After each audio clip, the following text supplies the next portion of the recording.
Bonjour, je vous partage ma réflexion avec le texte de Marc, chapitre 5, versets 21 à 43. J'ai retranscrit le texte sous cette page pour votre compréhension. Qu'ont en commun dans la foule cette femme en perte de sang qui arrive à l'extrémité de sa vie, joue du coude pour toucher vêtements de Jésus. Et ce chef de la synagogue, nommé Zahir, qui souhaite voir Jésus venir imposer les mains à sa fille mourante. Ils ont exploré sans succès toutes les ressources de la médecine du temps. Aujourd'hui, de moins en moins, les gens célèbrent leur foi avec d'autres chrétiens. Pourquoi? Je comprends rien. Vraiment pas. Si on ne pratique pas, ou on ne fait pas un effort d'être avec d'autres chrétiens, je crois vraiment qu'on n'a rien compris du message de Jésus. Regardez le monde. Est-ce mieux depuis 20 ans? Pas vraiment. Pas vraiment. On est dans une époque où il y a de plus en plus de malades mentaux. On est dans une époque où on cherche des réponses sans se poser les bonnes questions. On cherche quoi? Imaginez-vous être rendu au bout dans sa vie et tu as entendu dire qu'un Jésus marchait pas loin de toi. Tu cours vite et vite pour simplement toucher son vêtement. Et si on lit très attentivement le texte de Marc, on comprend que c'est la foi qui guérit. Ce n'est pas de la magie. Qui est ce Jésus? Si tu te poses cette question, tu es sur le bord de croire en Dieu. Encore, ce n'est pas une histoire de fées. Suivez-moi. J'essaie de vous expliquer le message religieux caché dans le texte de Marc. Tous les deux arrivent à ce constat qu'ils sont impuissants devant ce qui leur arrive, la vie. Ils sont unis par une sorte de mort. Ils vont à Jésus pour être sauvés et pour vivre. Pour utiliser une expression surprenante du pape François, ils se lamentent à Jésus. En sa présence, ils se mettent à rêver ce qui n'est pas imaginable. Marc rapporte cette scène parce qu'il représente la trajectoire de l'ensemble de l'humanité. Vivre et se voir sauvé. 2 mots clés qui photographient toute vie et qui transforment toute vie.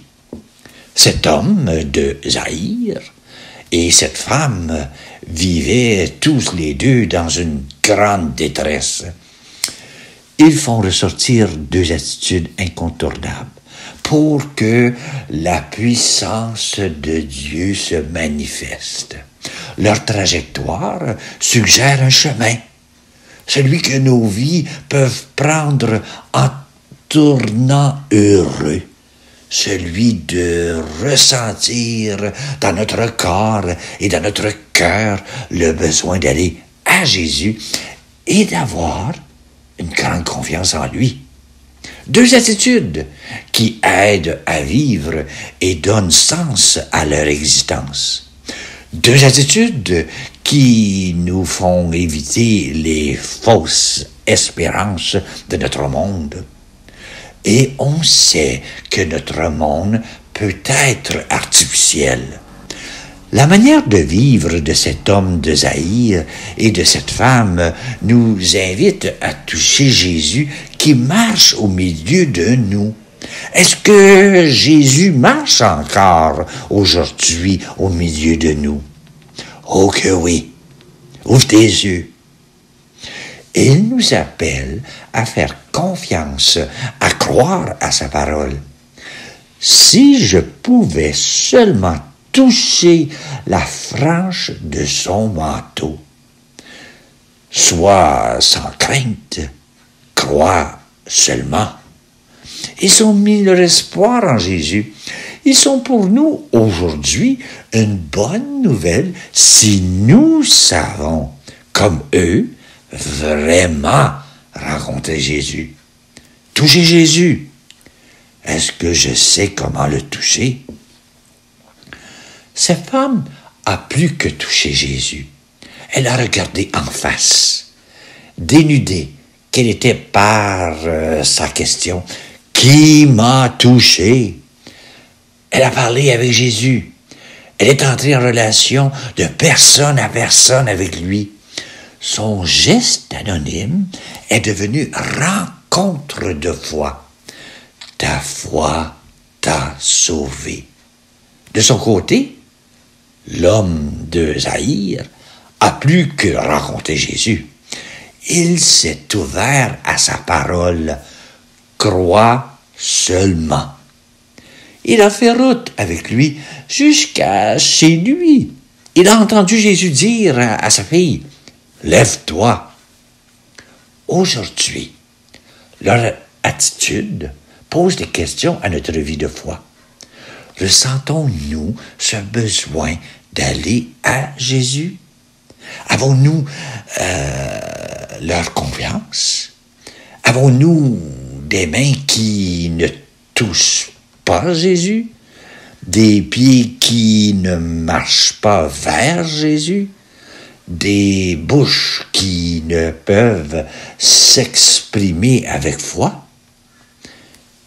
Savoir Jésus présent sur nos routes pour marcher avec nous, nous accompagner aux heures de grande détresse comme à celles de grande joie, réveille dans nos cœurs le désir de rencontrer sa miséricorde, son regard miséricordieux qui ne sera jamais une parenthèse dans la vie. Lui, homme nouveau, demeure le seul en mesure de parler à l'humanité, parce qu'il n'offre pas les fausses espérances des tireuses de cartes, des marchands d'un bonheur éphémère que sont les idolâtres de l'argent. Jésus n'offre pas de fausses espérances.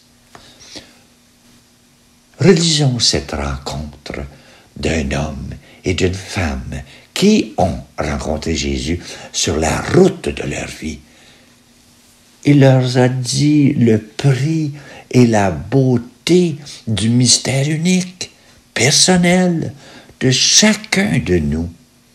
Et c'est à nous, maintenant, aujourd'hui, qu'il désire redire notre beauté à ses yeux.